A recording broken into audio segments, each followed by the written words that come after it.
सोलापूरच्या रामवाडी परिसरात एका तरुणावर तलवारीनं सपासप वार करण्यात आले आहेत। यामुळे एकच खळबळ उडाली आहे। रेल्वेचे टेंडर मिळवण्यावरून वाद झाला आणि हा थरारक प्रकार घडला आहे। 6 ते 7 जणांच्या टोळक्यांनी हा हल्ला केल्याची माहिती मिळत असून मुलावर तलवारीनं हल्ला झाल्याचं पाहून आईला अश्रू अनावर झाले। या हल्ल्यात वसीम गफूर नदाफ वय 30 राहणार रामवाडी सोलापूर हा तरुण गंभीर जखमी झाला आहे। वसीमवर डोक्यावर वार करण्यात आले असून संपूर्ण अंगाला मार लागला आहे।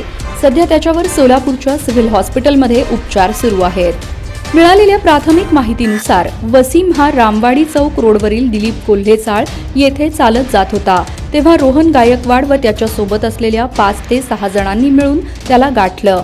तिथेच रेल्वे टेंडरच्या वादातून वाद उफाळून आला आणि अचानक तलवारीनं हल्ला करण्यात आला। तसंच लाथाबुक्क्यांनीही बेदम मारहाण करण्यात आली।